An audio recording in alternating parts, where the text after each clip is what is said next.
Broadcasting to you from our Lusaka studios, this is Movie Television's The Scoop, a current affairs program that brings you news in detail. Stories for this week. This week on your current affairs program, we follow up the story of Evans Mwale, the man whose legs were amputated as a result of gangrene. We take you to the University of Zambia, where disabled students continue facing challenges in accessing higher education. That's all coming on The Scoop this Sunday at 17:30 hours, only on Movie TV, your channel of choice. I'm Francesca Piribanda. Now, 5 months ago, Evans Mwale lost both his legs, a development that marked a major turn in his life. 5 months on, Mr. Mwale believes and is resolved to turn his misfortune around. He feels somebody somewhere holds the hope that he clings onto, which will enable him to make a new start. Evans Mwale now depends on a wheelchair for his mobility. About 5 months ago, he lost both his legs. His legs were amputated due to gangrene, a condition in which blood supply to his legs had ceased due to alleged heavy smoking. As his legs were wasting away and to curtail the gangrene from spreading upwards, doctors recommended amputation. 5 months after the defining operation, Mr. Mwale has accepted his new condition and is resolved to make the best out of the rest of his life.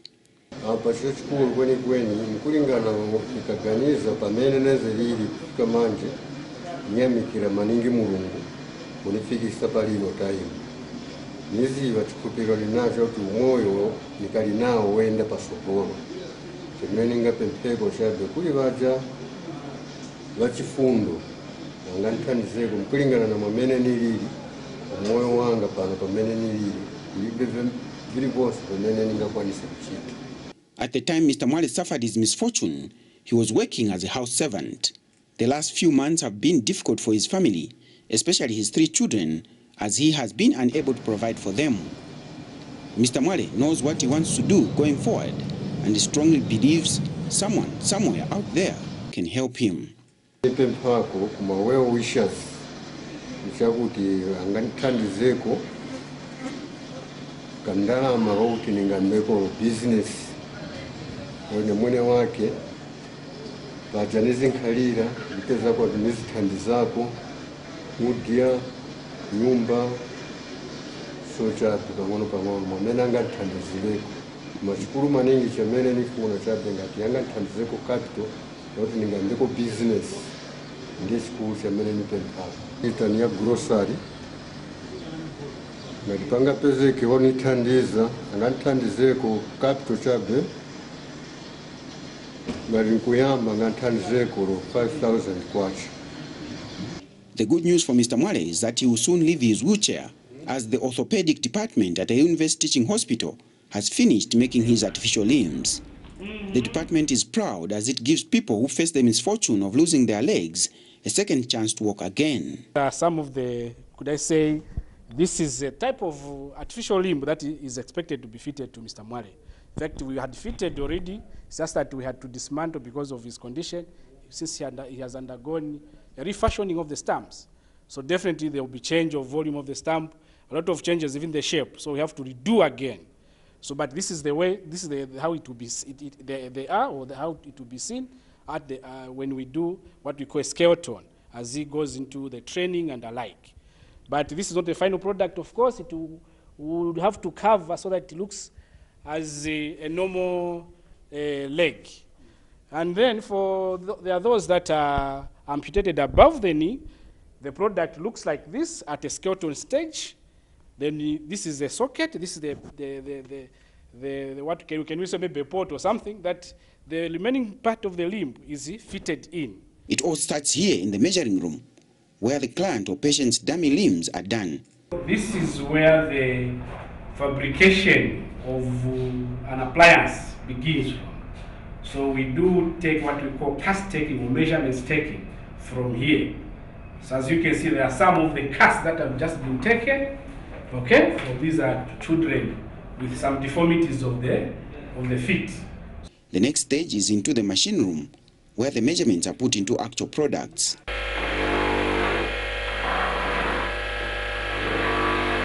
where the shaping, the cutting of the workpieces is done. So like what the lady is doing is cutting the necessary pieces of the workpiece so that it is smooth on the body of the patient. You know, we are fitting people, so there shouldn't be any scratches, nothing which is sharp on the workpiece. The final products, which are custom made, are making a difference in the lives of many people who face the unfortunate scenario of disability. We just import materials and components. Ourselves do the actual business now, making, and then be able to make someone walk. So that is the prosthetic aspect. Then when it comes to what we call orthotics, this is where we come in, where people have got either weakness of muscles due to polio or injury or other diseases. Then there is another part where we come in terms of correction of deformities in children. Children, most of them, we find that they are born with certain deformities which is known as clubfoot. This is the deformity of the foot, and then surgeons will come in and do their operations, but they would want that correction to be maintained. So as we make certain appliances to maintain the correction. Over the past 40 years, the department has assisted many people and is eager to touch many more lives. Government has now realized how important we are. Because it is either you are infected, like in AIDS, or affected. Now when you're affected, you know, if you have a relative who loses limbs, all of us believe that one becomes a burden. Yeah, bring me water and bring me this, even a toothpick and things like that. So don't hide them. Tell them that all hope is not lost. Come to UTH, Orthopedics and Prosthetics Department. However, challenges like lack of trained manpower is hampering its optimum delivery of service. We have had our own challenges. Our challenges are one. Our department is not a priority. The reasons are simple, that we are not life-saving, all right? So the other challenge is that of manpower. You know, we don't have a school here in Zambia, be it at the University of Zambia where the CBU, there is nothing. Now our training also takes time. Now to get sponsors, it is also another challenge. Whatever the case, it is clients like Evans Mwale and many others who have benefited from this department's services who attest that they have truly been given a second chance to walk on earth again. So kuanzanga vajinaye vyanga pezeke situation yaso asaluzinge hope kuti kapena akankhala mnjira iyi kuti vonse vasilira pamene paja olo kunkhala maningi na pressure olo kudandaula maningi iya koma vonse nikuyika chabe m'manja mwa Mulungu mwene wake ndiye amene aziwa osati unkhala na maganizo oti pamene nilili pamene pano olo kapena ti life yanga yasira iyayi koma chikulu maningi chabe nikupemphera na kunkhala olimba chabe kuti nione umoyo pano pamene nilili manje nione umoyo wakusogolo kuti zankhala bwanji. For Mr. Mwale, like in his case, he's bilateral amputee below the knee. For him, we walk like you cannot even tell. If he's in his trousers, you cannot even tell that one is amputated, because the control of that fissure will be very good, because it's both sides. So there will be no difference. You can't tell that this is an amputee.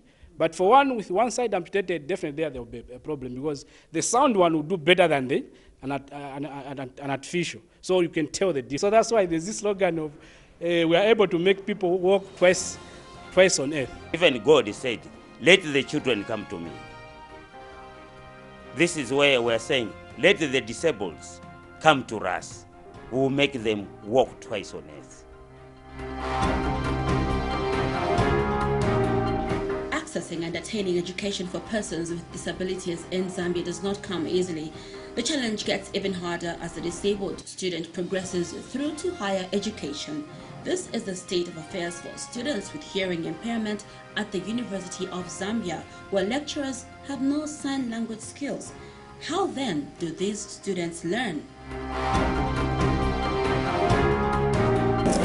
At first glance, Evans Rwimba looks able-bodied like many other students at the country's highest institution of learning, the University of Zambia. But a close interaction reveals Evans is a student with a hearing impairment, meaning Evans is deaf, although he speaks. Having an interview with Evans was not an easy task. Without sign language skills, I had to write the questions on a piece of paper. Evans is a fourth-year student in the School of Education, Special Education. The road this far has not been easy, more so on account of him being deaf. We are not a failure. We can learn in any situation. What is important is for the government to help us, to give us a chance to learn. However, Evans is not alone. A total of 9 students at different levels, but all in the School of Education, have to deal with the difficulties of being deaf. This problem can be solved through lecturers themselves. They should know that this person is deaf. So best, before or after teaching, we can give him a theory. So human life depends on language. So we as well, we also need to assist ourselves through that language. But now we are helpless. So people with special needs should be able to enter in colleges. So education is not for people with only without disabilities, but even those with disabilities are involved.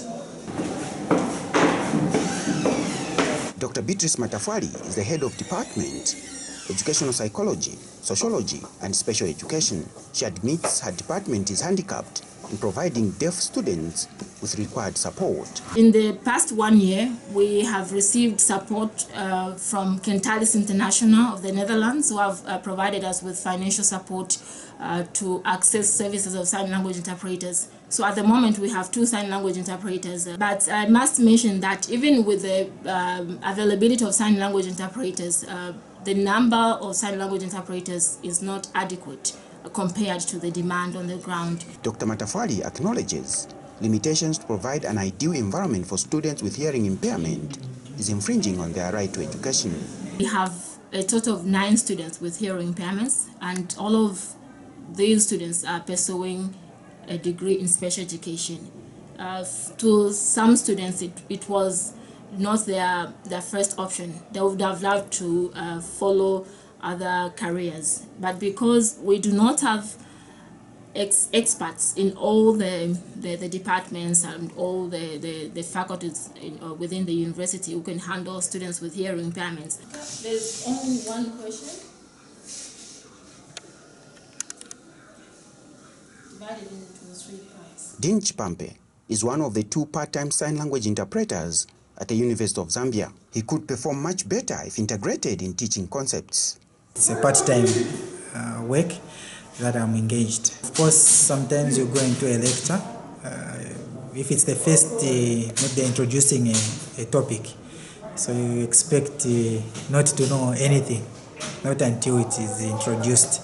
Hilary Chipango, the spokesperson at the Ministry of Education, cannot see any problem in the action the ministry is taking for handicapped students. The ministry may not interfere when it comes to issues to do with the lecturers, the recruitment of lecturers that are specialized. But we know that the unity is also equipped with people that are well trained.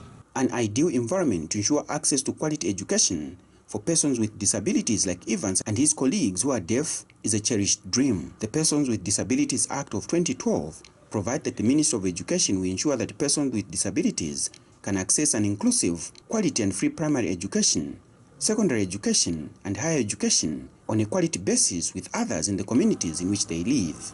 But this is currently far from reality and sounds for Evans like a dream. But it might be possible if government and the University of Zambia management attached a little bit more of seriousness to education for persons with disabilities. It's better the UNZA management to adopt the inclusive policy. Even as Evans looks forward to finish his university education later this year, he is convinced a lot remains to be done to make inclusive education a reality for persons with disabilities in Zambia. The Swaka's Kabata constituency comes under spotlight as the incumbent Member of Parliament, Given Lubinda's stay at the helm, faces challenge. With slightly over 2 years to the next general elections, a young man has emerged to challenge Mr. Lubinda for the Kabata seat in 2016. Clement Tembo's move has also brought into question the electoral regulation on when to conduct campaigns. Save Kabata is the campaign slogan Clement Tembo is using as he prepares to challenge incumbent Given Lubinda should he recontest in 2016. Born and bred in Kabata constituency, Mr. Tembo feels that the last 13 years under the leadership of Lubinda provides nothing to write home about. What I'm saying is that for the 13 years that he has done, thank you so much. Okay, he's remaining with 2 years. What we are saying is that let him aspire for greater things. Okay, with his experience, let him aspire maybe for presidency. We want fresh blood. We want young people to come and take up these challenges. He has been touring various wards listening to the appeals of the constituents and claims that he will do better.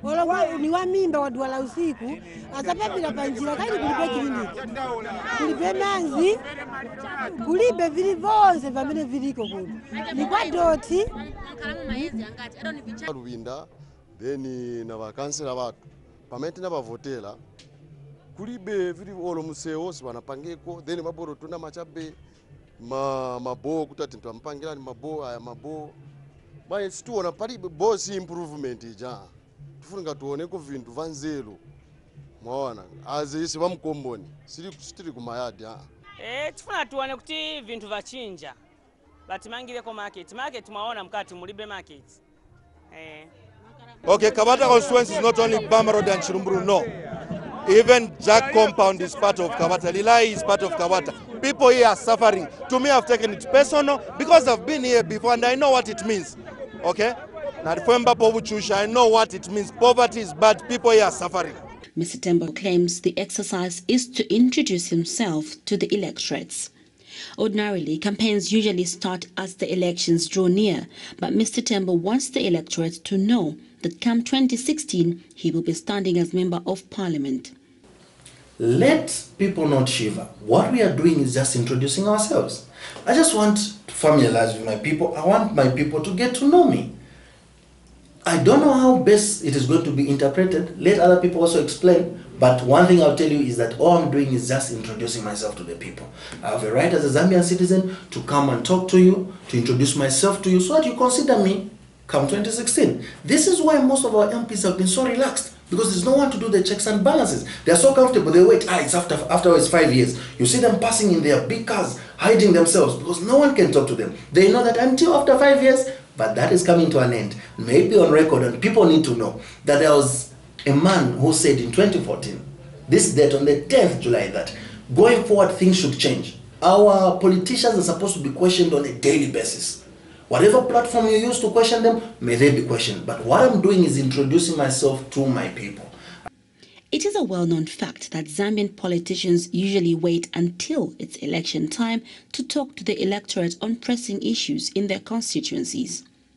Once they are voted in, many resurface towards the next polls. When they ask for people's votes, aspiring members of parliament pledge to represent the people and improve their constituencies. Does Given Lubinda feel he has done his job right? We have already started scoring successes along those lines.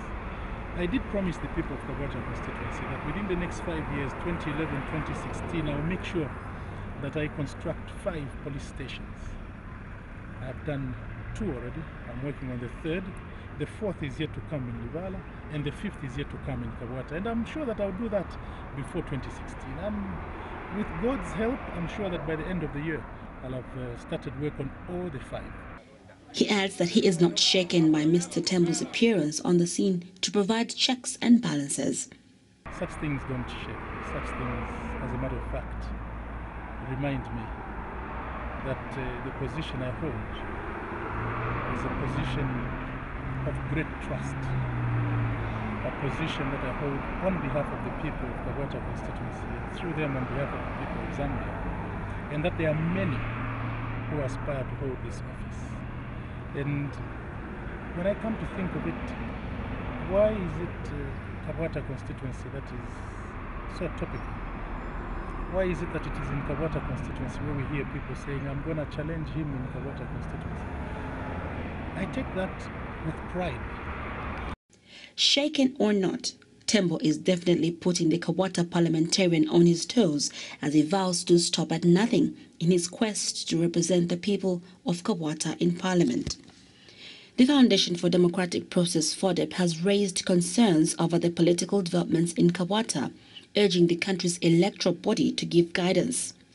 However, the Electoral Commission of Zambia has clarified that Tembo is not abrogating the Electoral Code of Conduct.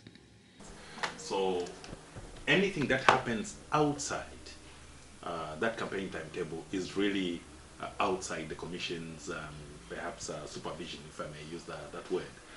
Because the Electoral Code of Conduct comes into effect when we have announced the campaign timetable, and when political parties or indeed individuals or indeed aspiring candidates start mobilizing their members, start meeting, start towards an election before the Commission has announced a timetable, then it becomes a little bit tricky, really, for the Commission to stop that person. Now, bear in mind that the Constitution provides for freedoms, and among the freedoms is the freedom of association, freedom of assembly, and the like, and therefore the Commission will be going against the provisions of the Constitution to stop such a candidate or indeed a political party to mobilize or associate with the like. So in as far as the Commission is concerned, as things stand, political parties, we know they are going out there meeting people, individuals are going out there meeting people, and therefore the Commission cannot stop an individual from mobilizing or indeed campaigning. Given Lubenda may have the toughest challenge on his hands following reports that his rivals may be plotting to unseat him come 2016. Now, when I'm at toilets, they are not good. Come, I want to promise you, I will not do anything. Ponkala MP1 who wants you to develop yourselves, I will not do anything. Why I will not do anything is because I know that you are able to organize yourselves. No who's a chairman, no who's a councillor, no who's a MP. This is our plan. Can you come and assist us? Sorry. I think Manizi Bantawi Tari Kuti, I am yours truly. I never tell lies. I always tell the truth. Yes. And the truth that comes from me is the truth that develops you. Muntu shuwa ungankalendwe MP 14 years but kumaro kone kaso. Elo kunkala ise ine muno ninankala muno majaki naenda nankala kujakabwata. Nikaripo pesa muntu moze nangankale. There's no person that is a reservoir of wisdom and knowledge. No. We need to change. He has done enough. By 2016, we'll have done 15 years. It's not a monarch. He needs to change. There's no development. What you have seen is what given cause development. To me, this is not development. We are going to do more. We need to build modern markets, proper roads. This road, once they construct it, it will bring up trade. But it's a road you used, and you have seen what is happening. We cannot stay in such a road. 13 years, and then you say that you're an MP. It doesn't work like that. So I'm not being malicious when I'm asking Given to wake up and do his work. What we are doing are checks and balances. Our proverb of the week this week says, work is good as long as you don't forget to live. The proverb says, work is good as long as you don't forget to live. Well, that's all the time we had for you this week. Remember to join us next week at the same time. On behalf of the entire Scoop team, thank you for watching. Have a blessed week.